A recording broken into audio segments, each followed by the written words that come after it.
जिस तरीके से मौजूदा मरकज़ी हुकूमत का ये एक मैसेज आया है कि पहली क्लास से लेके कक्षा पहली से लेके 8वीं तक जो कि स्कॉलरशिप मिलती थी और हमेशा मिलती रही है बच्चों के पढ़ाने के लिए, उनके लिए कि गरीब बच्चे हैं, स्कॉलरशिप और स्कॉलरशिप मिलती थी और उसमें सिर्फ मुसलमान ही नहीं थे बल्कि और भी माइनॉरिटीज़ के लोग भी थे। मगर आज माइनॉरिटीज़ के लोगों के लिए एक बहुत ही बड़ा सदमे की बात आई है। ये एक मैसेज जो है बहुत ही गमगीन है कि उनके बच्चे जो गरीब हैं, माइनॉरिटी में हैं, हिंदू अपने मुसलमान हों, जैन हों, पारसी हों, जितने भी माइनॉरिटी कम्युनिटी में आते हैं उन सब के लिए कि पहली क्लास से लेके 8वीं क्लास तक के बच्चों को कि 8वीं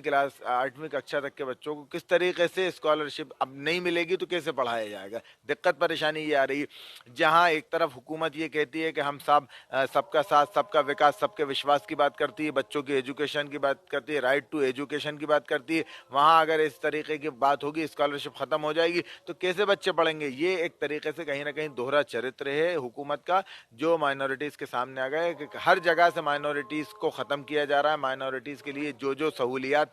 फराहम की गई थी उन सब पे बंदिश की जा रही है, उन सब को बंद किया जा रहा है। तो मेरी मांग है कि इस तरीके से करने से ये जो बच्चों को आप शिक्षा से दूर कर रहे हैं, अगर हिंदुस्तान के जहां आप एक नारा देते हैं कि पढ़ेगा हिंदुस्तान तो बढ़ेगा हिंदुस्तान, वहीं इस नारे के आप विपरीत काम कर रहे हैं कि इसके खिलाफ आप काम कर रहे हैं कि आप बच्चों को पढ़ाने की, जब बच्चे 8वीं तक नहीं पढ़ेंगे तो उसके आगे कैसे तालीम हासिल करेंगे। तो फिर माइनॉरिटीज़ तो और बद से बदतर होती चली जाएगी। माइनॉरिटीज़ के पास हथियार क्या है? हमारे पास हुकूमत नहीं है, हमारी कोई आवाज़ उठाने वाला नहीं, हमारे पास हथियार तो सिर्फ ये है ना कि हम एजुकेशन हासिल करें। हम तो अपनी सलाहियत के बिना पे, काबिलियत के बिना पे वहाँ आते हैं ना।